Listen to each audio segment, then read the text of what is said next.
Bienvenue sur Média TV et Zoom dans cette chronique culture sur une pianiste hors pair, Aïda El Hlou, qui était à Essaouira pour présenter un concert, mais également un stand-up. Aïda El Hlou qui nous fait le plaisir et l'honneur d'être avec nous. Aïda El Hlou, merci beaucoup d'avoir accepté notre invitation. Alors, un concert et un stand-up, expliquez-nous un peu ce concept.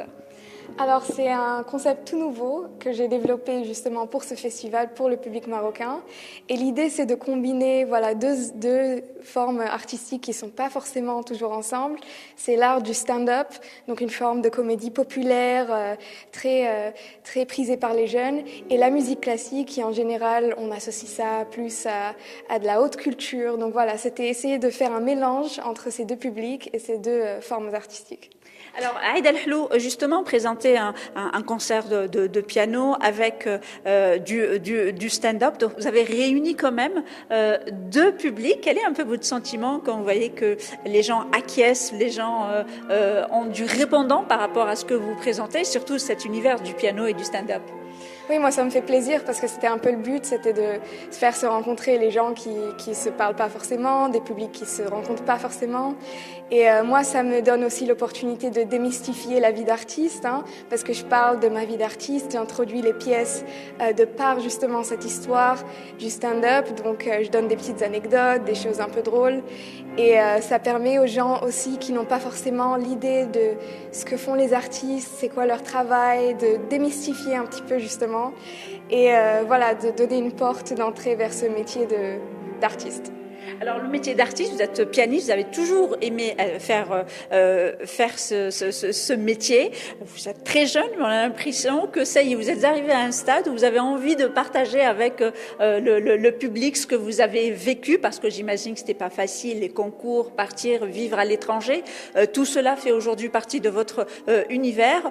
Pour une jeune femme comme vous, comment vous avez vécu justement toutes ces transformations que cette passion, que cet instrument vous a obligé de faire? Oui, je dois vous dire qu'il y a eu beaucoup de transformations. J'ai dû m'adapter, aller vivre à l'étranger, mais aussi donner le meilleur de soi-même pour les concours et ne pas abandonner parce que c'est assez dur. Enfin, il faut tenir la cadence. Et oui, j'ai l'impression que la pratique d'un instrument ou la pratique d'un art en général, ça fait vraiment grandir au niveau humain. C'est pas juste exceller dans son domaine, mais c'est aussi vraiment se dépasser. Il y a le dépassement de soi, etc. Donc, je continue. Vous dites que je suis jeune, mais moi, j'ai pas l'impression d'être très jeune, mais je continue et je pense que tout le long de ma vie, je continuerai à m'améliorer, Inch'Allah. Alors, vous aimez le piano, mais vous aimez l'art de la scène, mais j'imagine que vous avez d'autres passions. Mais est-ce que vous pouvez nous dire qu'est-ce qui a fait qu'un jour vous êtes assis pour toucher à ces notes, toucher à ce piano qui a fait que c'est devenu une passion. Maintenant que vous êtes dans l'univers des professionnels, si vous deviez revenir, quelle sensation vous vous souvenez justement de cet instant? Alors moi, au tout début, ce qui est marrant, c'est que je voulais faire du violon. Mais mes parents m'ont dit quand même, le piano c'est plus facile. On commence par le piano et ensuite tu vas passer par le violon. Mais à la fin, j'ai jamais commencé, donc j'ai continué vers le piano. Et moi, mes souvenirs vraiment de l'enfance par rapport à cet instrument, c'est des souvenirs assez naturels d'écouter de la musique dans la voiture de mes parents, par exemple, la musique classique. Voilà, Martha Argerich qui joue le concerto de Tchaïkovski ou le deuxième de Rachmaninoff. Pour moi, ça n'a pas été quelque chose de soudain. En fait, je me suis dit, je commence et je vois où ça va me mener. Voilà. Et quand vous regardez un peu votre parcours, vous êtes là à Essaouira, mais vous produisez un peu partout.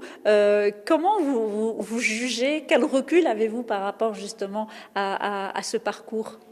Oui, ça me fait vraiment plaisir de revenir ici et ça me rend un peu nostalgique parce que on voit vraiment le chemin qui a été parcouru. Moi, la dernière fois que j'étais ici, c'était il y a 7 ou 8 ans en tant que jeune talent. Et je me dis que mon jeu a vraiment évolué, ma perspective en tant qu'artiste a vraiment évolué. Maintenant, j'ai vraiment une espèce de mission qui s'est développée, des objectifs à atteindre que je n'avais pas forcément quand j'étais plus jeune. J'avais d'autres préoccupations, donc ça fait plaisir de voir qu'il y a une amélioration, qu'il y a un cheminement qui s'est fait. Alors, Aïda Hello, donc comme je le disais, vous êtes à Essaouira, vous êtes, on va dire, dans un carrefour où vous réfléchissez un peu à votre carrière, je veux dire, parce que le stand-up, ce n'est pas facile. Mais si vous m'avez dit, vous aimez l'art de la scène, mais jouer aussi sur le piano, vous êtes sur une scène. Hein, c'est aussi cela. Est-ce que vous avez envie de voir évoluer votre travail, l'utilisation d'un autre instrument? Est-ce que vous avez des perspectives par rapport à l'évolution de la pianiste hors pair que vous êtes aujourd'hui? Alors, très bonne question. Moi, je trouve que j'aborde l'art de manière assez multidisciplinaire. Donc, bon, effectivement, ma spécialité, ça reste le piano classique. J'ai une formation assez rigoureuse là-dessus. Mais après, j'aime aussi beaucoup les autres genres musicaux, par exemple l'opéra. J'ai mis en scène, par exemple, 4 opéras, et c'est un autre mode d'expression, si vous voulez, mais qui est complémentaire. C'est-à-dire que il y a toujours une opportunité de construire des ponts entre les différentes formes artistiques, les différents genres artistiques. Et moi, ce qui m'intéresse justement, c'est le mélange. Et voilà, ce qu'on peut gagner, parce qu'il y a beaucoup à gagner des différentes formes artistiques. Par exemple, le piano aide le stand-up et le stand-up aide beaucoup le piano. Le théâtre aide... Enfin, voilà, c'est un échange qui est continu.